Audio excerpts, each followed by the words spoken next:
This is Glen Taylor. He's the owner of the Minnesota Timberwolves basketball team, and he is somewhat responsible for the NBA experiencing some of the weirdest protests at a professional sporting event ever. In this year's NBA playoffs, the Timberwolves were the 7th seed and got knocked out in the first round, but that didn't prevent them from making storylines among NBA fans. Let's take a look at the first protest. In the second quarter of the Timberwolves play-in game versus the LA Clippers, a woman wearing a Glen Taylor Roast Animals Alive shirt got on the court and tried to superglue her hand to the hardwood. Somebody has fallen, a arena worker has fallen at the other end, and you can see right now, not sure if she fainted or fell, but they are assisting her. And out she goes. You know, I say it's an arena worker. It may have been somebody else, because they quickly got her up and got her off in a hurry. Did she, if she fell, is there blood down there? Oh, okay. I think we've been told there was a protest, and I think she was writing something on the floor.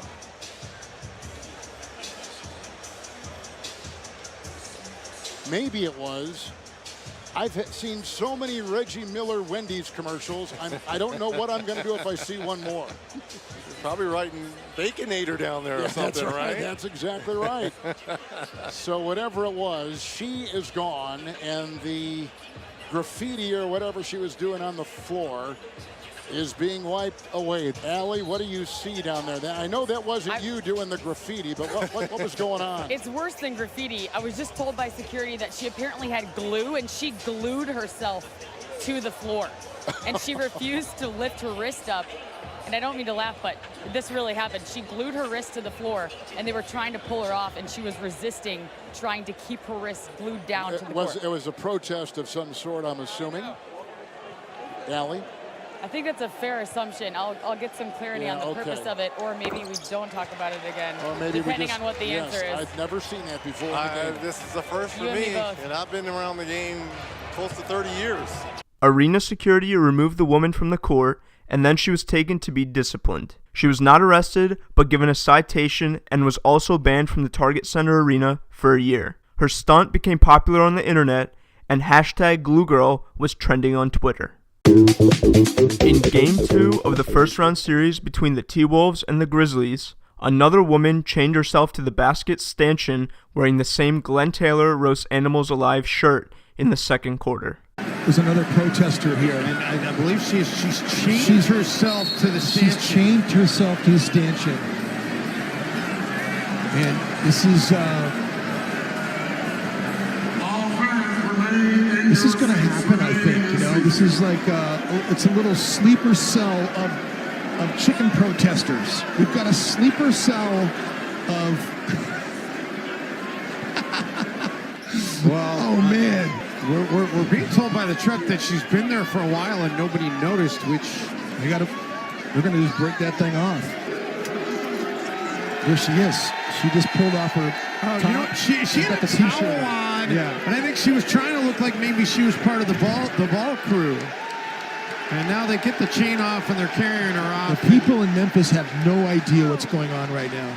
Arena workers cut the chain, and security carried her out of the stadium, where she was arrested and charged with trespassing and disorderly conduct, but was released from police custody. Hashtag Chain Lady trended throughout the internet and brought more attention to the Timberwolves, Glen Taylor, and this organization that the protesters are part of. In Game 4 of the same series versus the Memphis Grizzlies, the protesting organization purchased 2 tickets for seats behind Glen Taylor's courtside seats. While one of the women filmed with her phone, the other woman jumped over the seats in the first row and attempted to get on the court during play, but was immediately tackled by security. Both women were dragged and removed from the court by security, but I think that the initial security guard who made the tackle deserves some praise for doing his job so well. Towns underneath. What's going on here? Oh, wow. Somebody's run onto the floor. Beverly goes into the front row on the other. What's wrong with these people?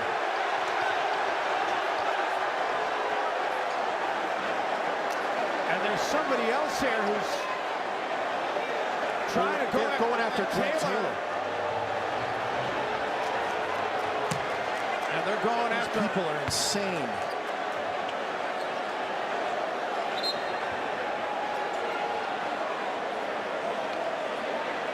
Thankfully, everybody, aside from the people protesting, appear to be okay. Just take a look. Before they even do anything, he's already looking in their direction. That makes me think that they were acting sus before anything even happened. As soon as she gets up, he finds the hole in the defense and shoots through immediately, pouncing on the woman and showing his incredible tackling form, as well as quickly detaining her and waiting for support. Midway through dragging out the first woman, he runs over to the other woman in the seat and removes her calmly and quickly as well. I mean, this is getting carried away. Yeah, it's getting carried away to the point that you're endangering the physical welfare of people, including the protesters themselves. There are better ways to protest things. I mean, unbelievable job by the security guards here at Target Center to take down the woman who was getting ready to run on the floor, and then the woman that was behind the Taylors. They bought those seats behind Glen and Becky Taylor with no other intention but to do harm. I'm pretty sure animal rights activists don't condone this behavior too, Dave. I would be appalled if any animal rights activist organization would say that this is good. I concur wholeheartedly.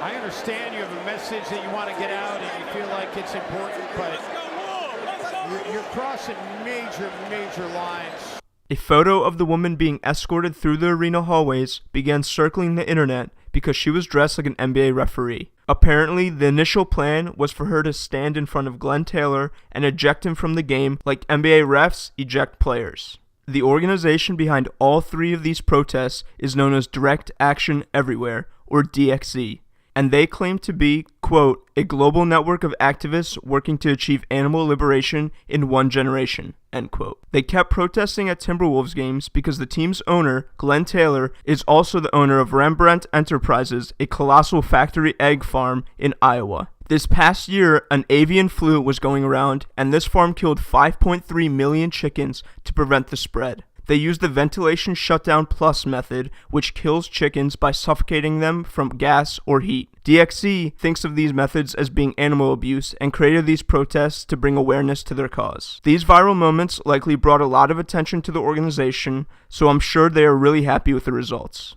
Anyway, do you know any crazy protests in sports ball history? Comment down below, and thanks for watching.